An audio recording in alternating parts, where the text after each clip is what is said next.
Students, তোমরা যারা semester 6-এ পড়ছো এবং তোমাদের মধ্যে যাদের সোশিওলজি রয়েছে জেনারেল সাবজেক্ট হিসেবে, তো তোমাদের যে ডিএসসি B1 পোর্শনটা রয়েছে, যেটা হলো সোশ্যাল স্ট্র্যাটিফিকেশন, তো সেই পেপারটা থেকে আমি তোমাদের কিছু ইম্পর্টেন্ট কোশ্চেন দিচ্ছি আসন্ন পরীক্ষার জন্য, যেগুলি তোমাদের পরীক্ষায় আসার ভীষণভাবে সম্ভাবনা আছে।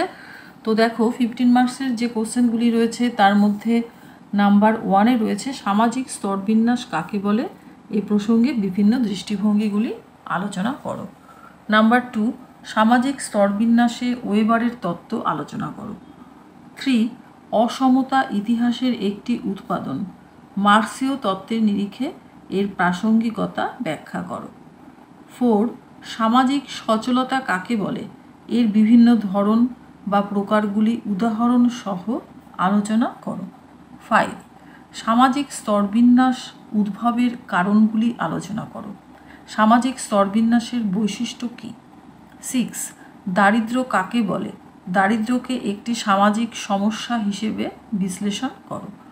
7, দারিদ্র্যের কারণগুলি কী, ভারতবর্ষের গ্রামাঞ্চলে দারিদ্র্য দূরীকরণ কর্মসূচি সম্পর্কে আলোচনা করো।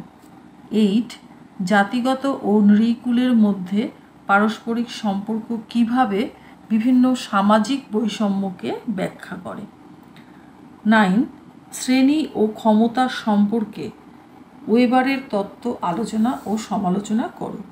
10, নারীবাদ ও লিঙ্গভিত্তিক স্তরবিন্যাস সম্পর্কে সংক্ষিপ্ত আলোচনা করো।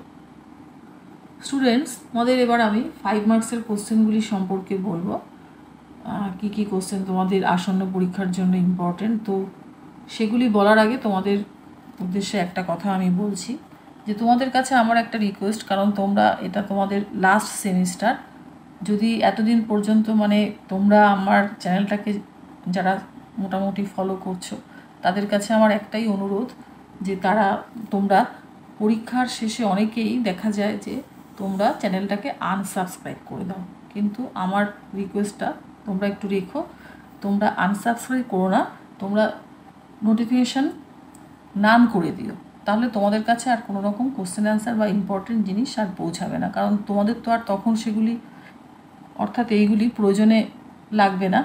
তো সেটাই তোমাদের কাছে আমার রিকোয়েস্ট। তাহলে তোমাদের আমার দেখা যায় যে প্রত্যেক বছরই 6 সেমটা হয়ে গেলে অনেক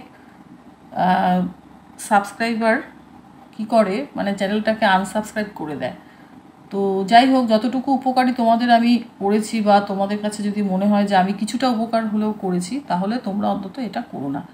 আর তোমাদের কাছে যদি এই সাজেশনটা মোটামুটি উপকারে লাগে, তাহলে তোমরা অন্তত পক্ষে একটা লাইক করো, আর যদি কোনো প্রয়োজন থাকে তোমরা কমেন্ট করো, এবং যে সমস্ত বন্ধু তোমাদের আছে তাদের একটু শেয়ার করে দিয়ে তাদেরও উপকার করার চেষ্টা করো। তো এবার আসছে আমি 5 মার্কসের কোশ্চেনে। দেখো, 5 মার্কসের যে কোশ্চেনগুলি রয়েছে, নাম্বার 1-এ রয়েছে শ্রেণী ও জাতির মধ্যে পার্থক্য কী। নাম্বার 2-এর কোশ্চেনটা হবে না, এটা আমি শেষে দিয়েছি, শেষে দেখে নিও। 2-এর কোশ্চেন যেটা দিয়েছিলাম সেটা কেটে দিয়েছি, এই কোশ্চেনটা ইম্পর্টেন্ট নয়। নাম্বার 3 দেখো, সামাজিক অসমতা বর্ণনা করার জন্য শ্রেণী প্রয়োজন হলেও তা প্রয়োজনীয় পূর্ব শর্ত নয়, মন্তব্য করো। 4, সামাজিক সচলতার কারণগুলি কী। 5, সামাজিক সচলতার উপাদানগুলি কী। 6, সামাজিক সচলতার অধ্যয়নের মাধ্যমে শিল্প সমাজগুলির পরিবর্তিত প্রকৃতি ব্যাখ্যা করো।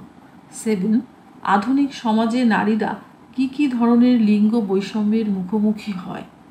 8, সামাজিক স্তরবিন্যাসের চেয়ে জাতি অধিক প্রতিযোগিতামূলক বৈষম্য তৈরি করে, মন্তব্য করো। 9, নৃকুল গোষ্ঠী, টিকা লেখো। 10, পুরুষ ও মহিলাদের মধ্যে অসমতা সমস্ত মানব সমাজের বৈশিষ্ট্য, এই দৃষ্টিভঙ্গির সাথে তুমি কি একমত? আচ্ছা। 11, সোশ্যাল এক্সক্লুশন সম্পর্কে টিকা লেখো, অর্থাৎ সামাজিক বর্জন সম্পর্কে টিকা লেখো। 12, সামাজিক সচলতার উপাদানগুলি কী। এই কোশ্চেনটা বোধহয় আমি রিপিট করেছি, নাম্বার 5-এ রয়েছে, এটা দেখে নিও। আচ্ছা, এবার দেখো নাম্বার 2-এর যে কোশ্চেনটা, সেই কোশ্চেনটা হলো দারিদ্র্য কিভাবে সামাজিক স্তরবিন্যাসের নির্ধারক হয়। মোটামুটি এই কটা কোশ্চেন তোমরা ফলো করে যেও, আশা করি তোমাদের কোনো অসুবিধা হবে না। এরপরে আমি তোমাদের 2 মার্কসের কোশ্চেনগুলি যেগুলি ইম্পর্টেন্ট সেগুলি দিয়ে দেবো, তোমরা ফলো করো চ্যানেলটাকে, তাহলে অসুবিধা হবে না, যখন দেব তোমরা অলরেডি পেয়ে যাবে। তো এই হলো তোমাদের সাজেশন, আশা করি তোমরা উপকার পাবে এই সাজেশনের দ্বারা।